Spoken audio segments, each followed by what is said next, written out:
ဘာလို့လဲဆိုတော့ဒီမြန်မာနိုင်ငံကဒီငလင်လုံနိုင်တဲ့အဓိကပြည့်ရွေနှစ်ခုပေါ့နော်ဇုံကြီးနှစ်ခုရှိနေတယ်အနောက်ဘက်ကမ်းခြေမှာလည်းရှိတယ်နောက်လေပိုင်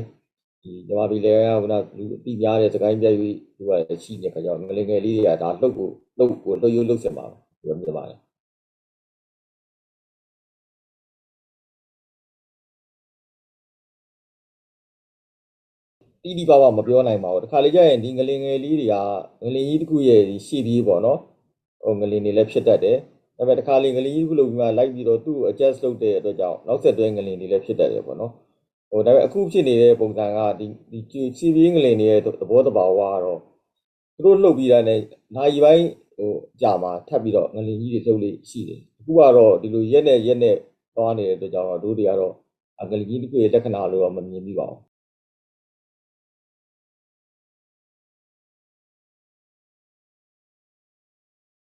းဒီပြည့်ရွေတွေလည်းတကယ်လည်းရှိနေတယ်စိုးရိမ်မယ်ဆိုရင်လည်းအမြဲတမ်းလည်းစိုးရိမ်ရမှာပဲငလင်ဆိုတာခုနလိုကြိုတင်ခံမှန်းလို့မရရပဲအချိန်ကြီးလည်းလှုပ်နိုင်တယ်ဆိုတာကိုတိလည်းသိထားရပါမယ်အဲ့တော့အောင်လဲတို့ဒီငလင်နဲ့ပတ်သက်တဲ့သူတွေနိုင်အမြဲတမ်းလည်းလှုပ်ခဲ့တဲ့အခါမှာဒီပြည့်ရွေတစ်ခုတောင်သူကငလင်အကြီးတွေပေါ့နော်ပမာဏ6တဲ့ကြီးတဲ့ငလင်တွေဘယ်နှစ်ကြာလို့ရှိရင်ဖြစ်တတ်တယ်ဒီရှောက်မှာကြီးတဲ့သူ့ရဲ့အစိတ်ပိုင်းတစ်ခုချင်းမှာအဲ့လိုဖြစ်နိုင်တဲ့ဆိုတာမျိုးတွေကိုသူအတွက်စလေးလာနိုင်မှုသိရှိနိုင်မှုလည်းလုပ်ရတယ်ဒါပေမဲ့ဘယ်ချိန်မှာလုပ်မယ်ဆိုတော့ဘယ်သူမှဒီလည်းမခံမှန်းနိုင်သေးပါဘူးအဲ့တော့တို့ဘက်ကလုပ်နိုင်တာဆိုလို့ဒီနေရာဟာဒီလိုငလင်ပမာဏနဲ့ဒီလောက်ထိကြာရင်လုပ်တတ်တယ်ဆိုတော့ပုံမှာအခြေခံပြီးတော့အဆောက်အအုံတွေကိုတည်တည်ချာချာငလင်ပေးတံခံနိုင်အောင်ဆောက်လုပ်ဖို့ရယ်နောက်တစ်ခါအရေးကြုံလို့ငလင်လှုပ်လာလို့ရှိရင်ဘယ်လိုတုံ့ပြန်မယ်ဆိုတာသိဖို့ရယ်ဒါကိုပဲအဓိကလုပ်ခဲ့ပါတယ်ဒီတိုင်းပဲလူတိုင်းကလည်းဆောင်ရွက်သင့်ပါတယ်ဒီတော့ကြောင့်ကဘာလုံးမှာပဲပညာရှင်တွေကသူတွေနိုင်လို့နေခဲ့ကြတယ်ပေါ့နော်မုံတိုင်းမှာတော့ focus လို့ခေါ်တာပေါ့နော်လေးနီးဆက်ဆက်တိတိကျကျအချိန်နဲ့ပမာဏနဲ့တပြေးညီခံမှန်းနိုင်တယ်ငလင်မှာကျတော့ prediction ပေါ့ကြိုတင်တွက်ဆထားတဲ့လောက်ပဲလုပ်နိုင်တယ်ပေါ့အဲ့ခါကျတော့ဆိုပါစို့သူကငလင်ကြီးတွေဖြစ်လာလို့ရှိရင်ဒီပြင်မှာရွေ့ပြတ်မှုတွေဖြစ်တယ်ဒါကိုတမိုင်းမှာကြည့်အောင်လောက်နေမရဘဲနဲ့တို့တွေကမြေလွှာကိုတူးဖော်ပြီးတော့မှသူ့မှာရှိတဲ့တက်တန်းတွေဒီရေဒီယိုကာဗွန်တက်တန်းတွေနဲ့အသေးစိတ်လေ့လာတဲ့အခါမှာဒီနေရာမှာတော့ဘယ်လောက်နှစ်ကြာမှာပြန်ထုတ်တတ်တယ်ဆိုတာမျိုးတွေသိရတာရှိပါတယ်ဆိုပါစို့ဒီစကိုင်းပြည့်ပေါ့နော်ဘာမှမိုက်ခရိုပလိရဲ့အရှိပိုင်းကြည့်ပဲချမ်းပြတဲ့ဒီစကိုင်းပြည့်တစ်ချောင်းမှာဆိုရင်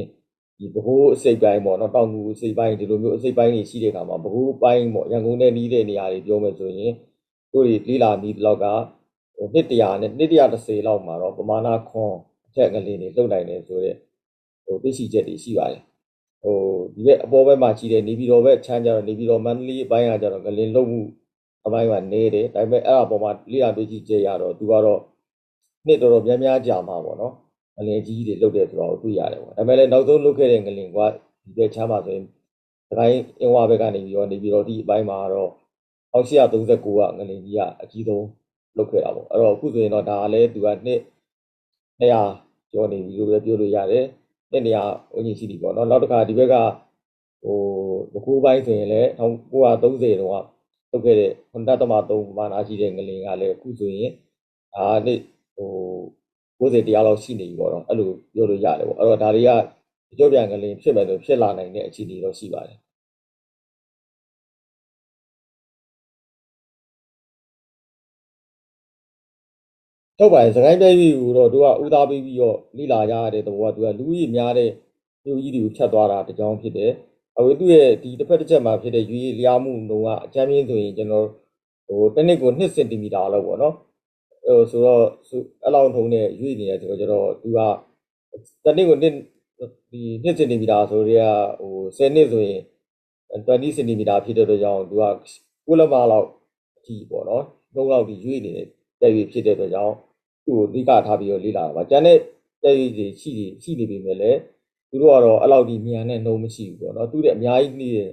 နောက်တစ်ခုကတော့ဒီအနောက်ဘက်ကမ်းခြေမှာရှိတဲ့မြေတူးချက်စိုက်ဝင်မှုဇုံပေါ့နော်အိန္ဒိယသမုဒ္ဒရာမြေတူးချက်ကခုနမြန်မာဘာမပလိတ်အောက်ကိုထိုးပြီးဝင်နေတယ်ပေါ့အဲ့ဒီတောက်လျှောက်မှာလည်းငလင်ကြီးတွေလှုပ်လို့ရှိတယ်ဒီတို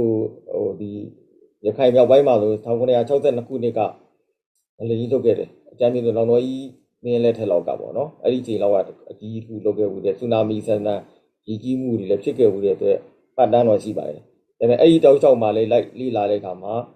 မြေသွားတွေကအဲ့လိုတိုးဝင်တဲ့အတွက်ကြောင့်တစ်ဆင့်ချင်းမြင့်တက်နေတာဒီပေါ်မှာလေးလာထားခဲ့တာလည်းရှိပါတယ်အဲ့တော့အဲ့ဒီမှာတော့သူကခံမှန်းတာတော့နှစ်400နေပြီးတော့600လောက်မှာတကြိမ်အဲ့လိုအကြီးကြီးလုံနိုင်တဲ့ဆိုခံမှန်းချက်ရှိတယ်ပေါ့နော်ဒီတိုင်းပြည့်ကြတော့ခုနစိတ်ပိုင်းတစ်ခုချင်းနေနဲ့ပတ်သက်ပြီးလေးလာတဲ့အခါမှာခုနလိုနှစ်100လောက်မှ130လောက်မှလှုပ်တဲ့နေရာတွေရှိတယ်တချို့နေရာတွေကတော့ခုနလိုနှစ်200ကျော်300မှတစ်ခါလှုပ်နိုင်တယ်ဆိုတာလည်းရှိပါတယ်အဲ့တော့တစ်ခါအရှိဘက်မှာလည်းသူကြောက်ကြမ်းပြည့်ရည်ဆိုတာရှိပါတယ်အဲ့ဒါကလည်းတော့ဒီကိုရှိဘက်အောက်ကဒီထိုင်းနိုင်ငံတွေကိုဝင်သွားတဲ့ဖားပွန်ပြည့်ရည်နဲ့မှာဆက်သွားတယ်လို့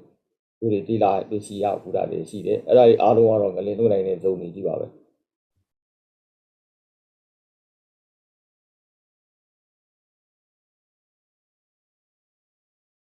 ရေဘူးရပြောရင်တော့တနိုင်ငံလုံးပါပဲမစိုးရတဲ့နေရာမရှိတလောက်ပဲပြောမှာပေါ့နော်ဒါပေမဲ့လည်းငလင်အန်ဒီရလို့ပြောတဲ့စကားကတော့မြန်မာလိုပြောတာပေါ့ဒါပေမဲ့လည်းအင်္ဂလိပ်လိုပြောတဲ့အခါကျ hazard နဲ့ disaster ဆိုတာကွဲပါတယ် hazard ဆိုတာငလင်လှုပ်တဲ့အောင်ပြောတာဒါပေမဲ့ disaster ကျတော့အဲ့ဒီငလင်ကြောင့်ဖြစ်ရမဲ့လူတွေထိခိုက်ခံရမှုအတွက်တာပေါ့နော်အဲ့တော့လူကြီးများတဲ့နေရာတွေဖြစ်တဲ့ခုနကတော့စကိုင်းပြည့်ကြီးလျှောက်ကမရှိတဲ့မြို့တွေကခုနပြောတဲ့ရန်ကုန်ပဲခူးတောင်ကူလာနေပြည်တော်နဲ့မန္တလေးပေါ့နော်ဒီမြို့ကြီးတွေမန္တလေးစကိုင်းဒီမြို့ကြီးတွေရှိနေတဲ့ခါကျတော့လူကြီးလည်းများတယ်သူ့ရဲ့အဆောက်အဦတွေကခိုင်ခိုင်ခန့်ခန့်စောက်ထားဖို့တင်တယ်ဆိုတော့အမြဲတမ်းလာကိုသတိပေးပါတယ်အထက်မြင့်စောက်အုံမှာမဟုတ်ပါဘူးအထက်နှိမ်ကလည်း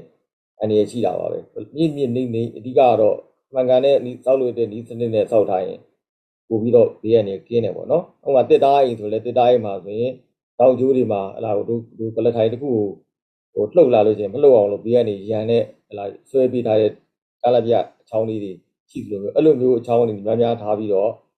ဆွဲပြီးစောက်ထားလို့ရှိရင်တော့ငလင်ကြီးလှုပ်လဲသူကတောင်ခန်းတိုင်းရည်တွေရှိကြတာများပါတယ်အဲ့တော့ကျတော့ကိုကအဓိကတော့ကိုဒီငလင်လှုပ်နိုင်တဲ့အခြေအနေမှာနေရာမှာနေတယ်ဒီပုံမှာဘေးကနေကြည့်အောင်စောက်လို့တင်တယ်ဆိုတော့အော်ပဲအမြဲသိထားမှာဖြစ်ပါတယ်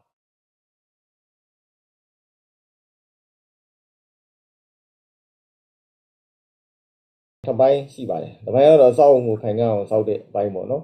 ဒါပေမဲ့ကြိုတင်ပြင်ဆင်တဲ့အနေနဲ့လူတူကငလင်လှုပ်လာနိုင်တယ်လို့ထင်တဲ့ချိန်မှာဘေးပိုင်းတွေကတော့ကိုယ့်အိမ်မှာမိသားစုမှာဘယ်နေရာလေးရဲ့ဘယ်အဆောက်ရဲ့ဘေးပိုင်းတွေအားနေနေတယ်ဘယ်လိုငလင်လှုပ်ရင်ပထမဦးဆုံးထိကြိုက်မဲ့ပြူးကြမဲ့အပိုင်းတွေကဘာတွေရှိတယ်အဲ့နောက်တစ်ခါဥမာညအိတ်တဲ့ချိန်ကဒါဘေးကနေကင်းအောင်အဲ့ဒါထုတ်တန်းတွေဒီသတင်းပေါက်ပေါင်းတွေကြီးပေါင်းတွေကပြူးကြတယ်နဲ့အရင်ဆုံးပြုတ်ကြနိုင်တယ်ဆိုရင်အဲ့နေရာရင်းနဲ့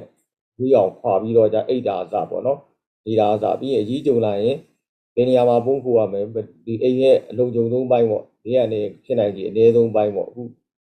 ငလင်သူတွေနာငလင်ပညာရှင်တွေအမြဲပြောနေကြပြိုင်မယ်ဇပွဲထိုင်းကနဲ့ဇပွဲတို့ကိုကြင်ပေါ့အဲ့လိုအောက်တွေမှာ